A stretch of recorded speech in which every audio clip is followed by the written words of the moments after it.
लिखा है प्रभु की आंख धर्मियों के ऊपर लगी रहती है। आमीन। क्या लिखा है? प्रभु की आंख धर्मियों के ऊपर लगी रहती है। जब हम ऐसे करते हैं इसका मतलब पता क्या है? हम कुछ नहीं है, हमारे बीच में कोई ताकत नहीं है। हम सरेंडर करते हैं। अब तू अपना बल दिखा, अब तू अपनी ताकत दिखा। मैं कुछ नहीं हूं, मुझ में पावर नहीं है, मैं कमजोर बन गया हूं, अब मैं लड़ नहीं सकता। प्रभु अपना जलाल उंडेल मुझ पर, मुझे बल दे, मुझे ताकत दे। एक बार फिर करें और बोले आमीन। इसका मतलब समझ आ गया आपको? हालेलुया। समझ आ गया भाई? Praise the Lord, praise the Lord, praise the Lord. आपके बोलने से आप बहुत बंधनों को तोड़ते हैं, ध्यान रखिए। हम अकेला प्रचार नहीं करेगा, आप भी मेरे साथ आज प्रचार करेगा। 68:20 क्या लिखा है? वही हमारे लिए बचाने वाला ईश्वर ठहरा। Hallelujah, hallelujah. जो बचाने वाला ईश्वर है उसके आगे हम प्रार्थना करते हैं। बचाने वाला परमेश्वर, बचाने वाला खुदा। अगर आज आप बचाने वाले परमेश्वर को साइन नहीं करेंगे, दिखाएंगे नहीं। कभी आपने कुछ लोगों को डूबते हुए देखा होगा, नदियों में, तालाब में, समुद्र में, उनके वीडियो कैप्चर होते हैं और आप देखेंगे ज्यादातर वो ऐसे करते हैं। क्यों? इसका मायने है अभी हम डूब रहे हैं, मर रहे हैं, मुझे बचाओ। आप कुछ ना बोलो, लेकिन परमेश्वर के सामने आप आओ और ऐसे हाथ उठाओ, उसको पता चल जाता है आपकी भावना क्या है। हालेलुया। अगर आप बहुत दुखी हैं, कुछ नहीं बोल रहे, कोई बात नहीं, अपने हाथ उठाओ, लेकिन प्रभु अपने आप आपकी प्रार्थना का उत्तर भेजेंगे यीशु मसीह के नाम से। चर्च में कभी हाथ उठाओ, कभी ताली बजाओ, हैं? कभी खड़े हो जाओ, कभी ऊंची आवाज से पुकारो। शायद ये कहीं और नहीं होता। क्यों? यहां सिखाया जाता है तुम जीवित हो और तुम जीवित परमेश्वर की महिमा कर रहे हो। तुम क्या हो? कुछ लोगों को मैंने सुना, वो जब आते हैं ऐसे बोलते हैं, पास्टर जी हम तो मर गए। जिंदा है? क्या बोल रहे हैं? हम तो मर गए। लेकिन मैं आपको कहना चाहता हूं, यहां लिखा है हमारा परमेश्वर बचाने वाला परमेश्वर है। हमारा परमेश्वर बचाने वाला परमेश्वर है। खतरा है कोई आपकी लाइफ में? ये वचन साथ में लेके जाओ। कोई खतरा नहीं है आपके लिए। No danger. आपको प्रभु ने सुरक्षा में ले लिया है। डरो मत। बीमारी है, डर आ रहा है, मैं कहता हूं बीमारी आपके जीवन में नहीं है यीशु मसीह के नाम से। बचाने वाला प्रभु आपके सामने है आज। बचाने वाला प्रभु आपके हृदय में है आज। बचाने वाला प्रभु आपसे बात कर रहा है आज। बचाने वाला प्रभु बता रहा है कि वो आपका परमेश्वर है। पढ़िए क्या लिखा? वही हमारे लिए बचाने वाला ईश्वर ठहरा। हाँ, पक्का हो गया, डन। अभी इसके ना आगे कुछ है ना पीछे कुछ है, फाइनल डिसीजन आ गया। यहां लिखा नहीं है शायद वो बचाने वाला परमेश्वर, ऐसा नहीं लिखा। लास्ट में क्या लिखा? ठहरा। ठहरा, खत्म।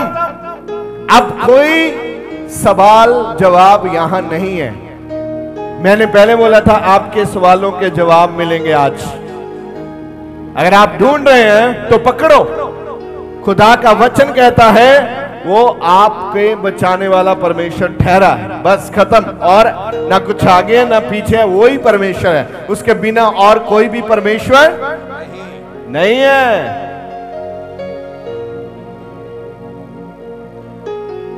मेरी इच्छा है आज गूंगा बोलने लगे यीशु मसीह के नाम से। हालेलुया। जो बोलते हैं यहां नहीं बोलते, वो किस कैटेगरी में आते हैं? आप समझ जाओ मेरी बात। यहां प्रभु को, अगर आपके घर में गूंगे बच्चे हैं तो अच्छा लग रहा है आपको? अगर आप बुलाएं वो जवाब ना दे, अच्छा लगता है आपको? क्यों नहीं लग रहा? अभी परमेश्वर आपसे बात करे और आप बोलते तक नहीं है, क्योंकि खुदा को भी गूंगे विश्वासी, गूंगे बच्चे नहीं चाहिए।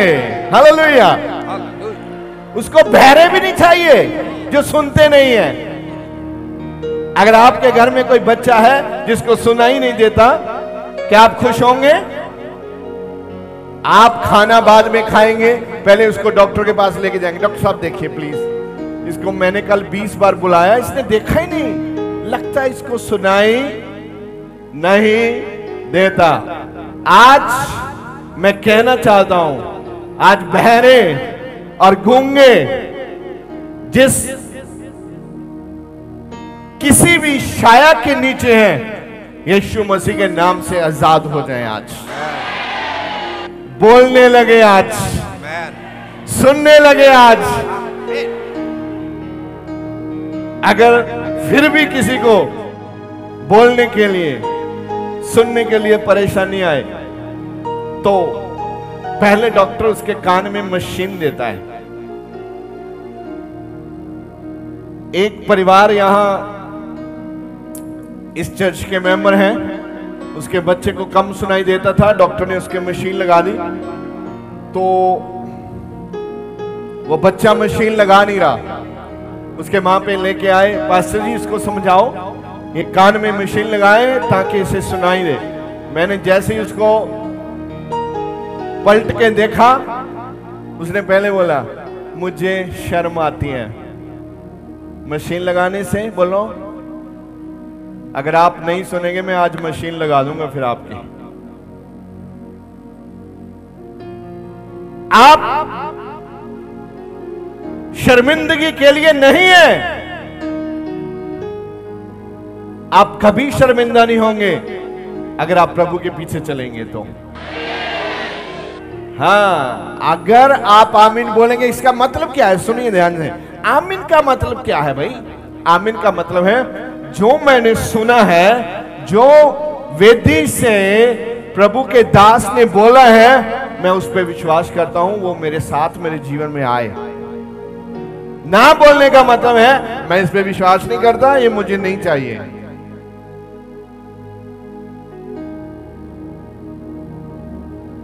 कुछ लोग क्यों आशीष नहीं पाते? क्योंकि उसे चाहिए नहीं। उसे तो खाली पंखे के नीचे कुर्सी के ऊपर बैठना है, वो बैठने के लिए आए यहां। छोटी छोटी बातों के ऊपर कभी हम ध्यान नहीं देते। हमें लगता हम परफेक्ट विश्वासी हैं। हम चर्च गए थे, हम चर्च आए थे, हम चर्च जा रहे हैं, हम चर्च से आ रहे हैं, हम संडे भी आएंगे, थर्सडे भी आएंगे, ऐसा भी करेंगे। लेकिन जो कंडीशंस अप्लाई होते हैं उसके बीच ध्यान नहीं है। छोटी छोटी बातें, बहुत छोटी बातें बहुत बड़ा मायने रखती हैं। एक बार प्रोफेसर की मीटिंग हो रही थी कॉलेज में, तो एक लड़का बहुत सीनियर, उनको बुलाया गया, लेकिन उसने क्या किया? पूछा नहीं, सीधा अंदर चले गया। सब प्रोफेसर गुस्से हो गए, बोले तुझे यार कुछ तमीज नहीं है? हम सब सीनियर बैठे हैं, आपने पूछा क्यों नहीं अंदर आने वक्त? उसने बोला सर मुझे तो आपने बुलाया था। वो बुलाया था, लेकिन प्रोटोकॉल ये है कि आपको बोलना था, मे आई कम इन सर? पूछा क्यों नहीं? चल भाग जा। अगर इंसान इतना प्रोटोकॉल चाहता है तो परमेश्वर का प्रोटोकॉल क्या है? प्रभु इंसान से ऊपर है कि नीचे है?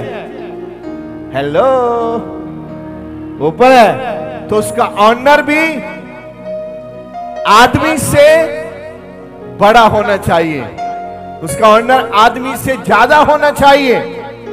लेकिन हम क्या करते हैं? कभी कभी हम प्रेयर करते हैं, कोई आ गया तो ऑनर किसका हो गया? अगर आपने बीच में प्रार्थना छोड़ दी, ऑनर किसका हो गया? हेलो, दिल ले लो, फ्री में प्रभु दे रहा है, अच्छे वाला दिल। कभी कभी हम वो बातें समझते हैं जो पवित्र आत्मा हमारे जीवन में करेक्शन करना चाहते हैं। आज मुझे पहले ही ऐसे हो रहा था, पवित्र आत्मा आज आपके सवालों के जवाब देना चाहता है। हालेलुया। पढ़िए क्या लिखा है एक बार फिर से। वही हमारे लिए बचाने वाला ईश्वर ठहरा। Praise the Lord. आगे, यहोवा प्रभु मृत्यु से भी बचाता है। हालेलुया। मरने से बचाने वाला परमेश्वर आपसे बात कर रहा है। जीवन देने वाला परमेश्वर आपसे बात कर रहा है और आप मुर्दों के जैसे बैठे हैं। ऐसा नहीं चलने वाला। भले ही आप उदास हैं, परेशान हैं, बीमारी में हैं, वचन क्या कहता है? वो आपको मरने भी नहीं देगा। और आप क्या बोल रहे हैं? हम तो मर रहे हैं जी, हम तो मर गए जी, हम तो मरने वाले हैं जी। बदल दो, सब्जेक्ट बदल दो। आप बोलो, हम जिंदा रहने वाले हैं, हम जिएंगे और प्रभु का काम करेंगे। हालेलुया। क्या करेंगे हम? एक बार एक व्यक्ति मेरे पास आया प्रार्थना करवाने के लिए और उसने अपनी प्रॉब्लम बताई। जैसे ही मैं अपनी चेयर से उठा और मैं उसके लिए प्रार्थना करने लगा, तो मैं प्रार्थना क्या कर रहा हूं? प्रभु इसे जीवन मिले, आपके दूत इसकी रक्षा करें, ये जिंदा रहे, मरे ना, ये आपके काम करे। तो जब मैंने प्रार्थना आमीन बोली तो वो बहुत अजीब तरीके से मुझे देखने लगा कि पादरी को मैंने प्रार्थना कुछ बोली थी, ये कुछ प्रार्थना कर रहा है। लगता है पादरी को शायद कम सुनाई देता है। उसने बड़ा अजीब रिएक्ट किया और बोला, जय मसीह दी, हम जा रहे हैं। मैं कहा ठीक है जाओ। वो चला गया। बाद में पता लगा 10 दिन के बाद ऐसी दुर्घटना हुई जिसमें वो मर सकता था, लेकिन प्रभु ने उसे जिंदा रख लिया। आप कुछ सोचते हैं, लेकिन प्रभु आपके लिए आपसे भी 1000 गुना बेहतर सोचते हैं। प्रभु जानते हैं आपको किस प्रार्थना की जरूरत है। कभी कभी हम किस विषय से निराश हुए होते हैं और प्रभु की शरण में आते हैं, लेकिन वहां कुछ और विषय है, वहां कुछ और बात हो रही है, वहां कुछ आपको और बताया जा रहा है और आपका मन नहीं लग रहा। ओ इधर इधर उधर इधर उधर इधर, आपका मन भागता है। लेकिन लिखा है वो आपको मरने से भी बचाता है। किसी ने आमीन नहीं बोला? क्या बात होगी आज? किसी को भी मरने नहीं देता मेरा परमेश्वर। इसीलिए घुमा घुमू के कभी कभी आपको वो प्लेन में भी नहीं चढ़ने देता। कुछ ऐसी गहरी बात होती है, आप उदास मत हो। मैंने बताया था आपको लास्ट बार कि मैंने भी बहुत कोशिश की पहले, 20 साल पहले, 25 साल पहले जहाज में चढ़ने की, लेकिन प्रभु ने अनुमति नहीं दी। लेकिन अब मैं किस जहाज में चढ़ना चाहता हूं, चढ़ सकता हूं। आमीन। प्रभु ने आपके लिए समय निश्चित किया। सुना नहीं मैंने? आपको पता चल गया? आपके लिए प्रभु ने समय निश्चित किया है। समय निश्चित। आप उकाब की तरह, उकाब की मां ने ढूंढने के लिए तैयार हो जाओ। वो आपको सिखा रहा है, आपकी ट्रेनिंग चल रही है। आप ऊंचा उड़ेंगे यीशु मसीह के नाम से। वचन में लिखा है वो आपको ऊंचाइयों पे बिठाने वाला परमेश्वर है। हालेलुया। आप लो लेवल पे रहने वाले नहीं है। लेकिन बात यह है, अभी तो आप मुझे दिखा रहे हैं आपके साथ भी ऐसा होने वाला है। लेकिन जब मैं प्रार्थना करके जाऊंगा, मेरी शक्ल उधर गई, आप जैसे ही एक पगाने से हवा निकलती, आप वैसे ही हो जाएंगे। ऐसा होना, आज ऐसा हो ना पाए, आप ध्यान रखना। आपके हवा वाली टूटी शैतान को हाथ लगाने मत दो। वो आता है, मैं आपके अंदर एक नई रूह फूंकता हूं। मैं आपके अंदर एक सामर्थ को फूंकता हूं। लेकिन आपकी टूटी किसके हाथ में है? वो खोल देता है। अभी उसको हाथ मत लगाने दो। उसको बोलो मैं जैसे ही वचन सुना